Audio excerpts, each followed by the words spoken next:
I said, what I used to do, I used to practice it too, but I never turned out for it. In fact, I turned out the same year for class 2, and at a weekly meet, I won 100 and did something like, with the 100 yards, like 10-8 or so, right? And it was the thought that probably I would, yes, I would, you know, I could make the team, right? But I had a little quarrel with the captain, who was class 1, was captain of the team, and I was class 2, and I objected to the fact that when I went to change to go and train, he looked at me and told me I mustn't come in here, this is class 1 training room. And I go up to them face and I would beat him up and cuss him off and tell him I was a dunce. And all like that. You were telling me about you're in the same class and the only time you come before me is alphabetically. But you understand, are you telling me nonsense? So I stopped training, part of my defiance and so on. And I stopped training. So I used to take fun now in going down in the afternoon. You know who knows this story? The guy used to be head of VMBS, what's his name? Ronnie Graham.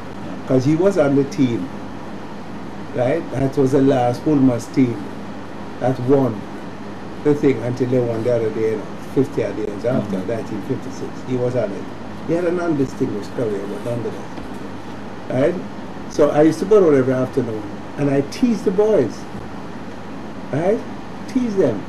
I would stand up now beside Mr. White, who used to teach me history. He's a first-class teacher. Because he taught Orlando Patterson, Carl Stone, who did history and things, right, in high school. And he stuttered. So he would say, you know, these gentlemen, when they go now and they hit the block, they hit the bar. I said, gentlemen, do you understand the objective of the exercise? It's to go over it, fouler. You're fouling up. Rodriguez, apparently you don't understand it when you come from somewhere Spanish, you don't understand English. Yeah. You don't understand, and I tease them. So what happened? This is no exaggeration either. Is that what happened after that? No. Is that the sound? They would say to me, why don't you, why you can do it better? You can do it better? I said, allow me, Mr. White. Let me show you that these boys are incompetent. You kind of hold my tie for me every time. The gentlemen, I want you to watch, look and learn. And I take the ball. And I run, poof! Go over this thing, drop. Okay. Where is the applause, gentlemen? You must acknowledge, and I start to tell them. Then I, just very simply, thank you very much, sir. Do have a good evening. I must depart to my home. And I leave. You understand? So I used to do that every evening. I was not even aware that it was attracting the attention of anybody. You understand? Monday, championship start Friday. That's why if you look in the program before, my name never appeared in the program. Monday, Graham comes to me and says to me, well, I like you. What I like you do the pole wall for the college, you know. Understand? So it's a great so life is. Think about it, man, because you're better than Fowler, you're better than Rodriguez. So, you know, I just have to give it some thought. Right? My father was a traveling salesman, he wasn't at home. So I said I have to go and consult, so I go to my brother, who was an insurance man, working with British. Right? And I said, well, what do you want mom we do? Whole one for the college. I said, well, what do you do, man? You know? I said, what? So man having the spikes in our boss. He said, that's it. You know, I have to go find the money now and buy your spikes. £3 or something like that. Until daddy come. So I'm going and buy a spikes for me. Like the brown spike. Right? I think so. I think I train the Monday. I train the Tuesday. Wednesday. Right? Friday is the event at at Winchester Park. So I'm going to train Chelsea. Friday morning I go. Right? So when we start at the first height, what had happened is that the hole, there's aluminum thing, and the crack like, so when they come up, you know, boop boop, that's true. I broke the first two heights. You understand? I thought about the first height twice. So quick meeting, foggy boys. Parchment was an outstanding athlete from Monroe, who was a coach at KC. He came to KC too, the coach. Because a lot of those guys, you know, for instance, like Ian Ramsey. Ian Ramsey, when he took his exams in 1950 or 49, 50, came and taught at KC, you know, so Ramsey used to teach me English, you know. A lot of these guys who got taken, you know, when they were waiting on results. And that's why you had a lot of, apart from that, you had people like Alexander Cooper, the artist, and Rachel Manley taught at KC, you know. Rachel Manley says in our book, she says one of the greatest periods of her life. Yes, man, she taught at KC. So did Professor Ball. Yes. Right? The greatest exponent of the English language in the world. He make language beautiful. He make language, you know, suffused with delight and pleasure. You understand? But anyway, going back to my story. So, my brother called me now, foggy and drink, so said, listen. First thing my brother said, oh man, you can't make my little 3 pound take up by the thing in the old man. Can't make me lose water so you can buck out at the first side. What kind of thing that? I just said, tell you what, take a longer road. I'm coming harder. Say, alright. And what happened is that I could have won, you know. But as far as I'm concerned, I don't train. This is a little thing for I come second. So, you know, it's alright. You know, I got my name Arthurs, who was he did high jump and did long jump and did pull for the field athlete. Is the guy who beat me. Right? After that, I never even bothered. They actually asked me on one occasion. I mean, they say, you know, I will tell you the wisdom of hindsight. If only we had, you know, the things that you don't know. Yes. Because they actually told me 1 year, you know, right, that I didn't even have to train.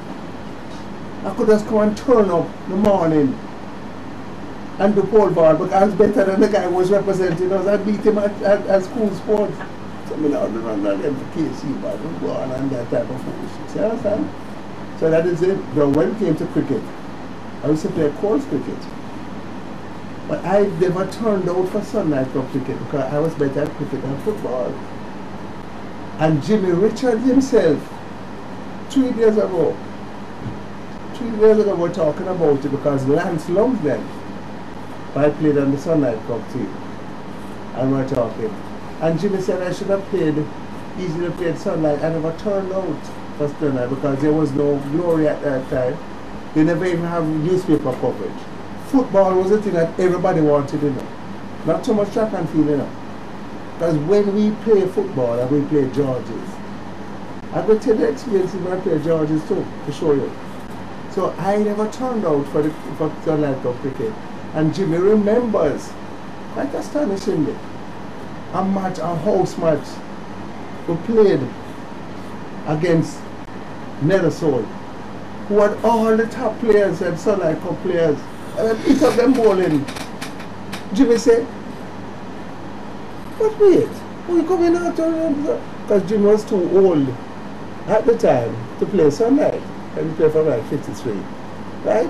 A straight drive, all them feeling in the covers, cover drive, pass him and all like that, and like hard to make 40 yard, or make 30 yard out of the 40 yard. But I never did, I never turned out. But football now was the thing that everybody, and that's where all the girls and the crowd, because I can tell you something. I don't know what that is to play very good, no. But it can't be like in my day. But I'm telling you, you have to understand. I played 2 years, 57, who won the Manning Cup, and Oliver Shield, and 58. was the year that I really came into my own. The two stars, big stars, for myself and Ventura. Right? Ventura now, like me, had 3 sons, and all of them went to KC. So we have something in common, and he had a brother who played on the Sunlight Cup team. Right? I had a brother who played a winning Sunlight Cup team and a winning Manning Cup team. Understand? And Oliver Shield. So I played in 57 with people like Teddy McCook. Teddy was on that team. Merrick Miller and Andrew Hu, Trevor Salmon, and but anyhow, 58 that was a big thing. And what happened in 58 was that Georges had a big side, and Georges was coached by Arthur Mackenzie, right, who had coached the team in 55. Arthur Mackenzie himself was a big long-time footballer with J.K. Holt and all of those guys from Churchill Neita, 40s, you know, and coached them. So we drew 2 matches. We drew against Jago, right, and we drew against Excelsior. Got a penalty against Excelsior, and Howard didn't get the penalty too. Right? So we know Georges are beaten. We have to beat Georges twice to win the match, the cup. But let me tell you, big excitement. And it turned out that for some reason, that year, all the KC old boys and all the Georges old boys decided to gamble. Now that was a big rivalry, because from 1949 to 1959, 60 they abandoned the competition. It's Georges, it's KC win 6 times, Georges win 2, and Excelsior win 1. And 1 year there was no competition because of polio. So how the thing used to be set, right, is that the final match, supposed to win it by the time you reach Georges, the winner of that is the winner of the competition. Because in 49, I hadn't gone to KC yet, but I saw that match. Because my brother was going to KC, and he took me. I remember beating them 3-0. Freddie Green, who was the captain, who represented KC incidentally in track and field and cricket, and who represented Jamaica in volleyball, and who was chairman of ISA and so on, was the coach. He started coaching the team from 52, although he just left school, and he coached us again in 58. He had gone to Canada and studied and McGill, wherever he went, and came back. Right? So for some reason, big gambling started to take place. The Georges were against the KC, right? And I remember a guy by the name of Gorin told me that he was working as a civil servant in somewhere. And everybody out there was George's boy, he was the only KC boy. And they started to run their mouth. Right? By this time now, my father is working also with pure George's man, including his brother who had gone to KC but supported George's and sent his children to George's because he was Roman Catholic. You understand? So everybody started to gamble, and this guy going, see him getting £55 for the month, and he gambled every penny on this George's match. You understand? That was it.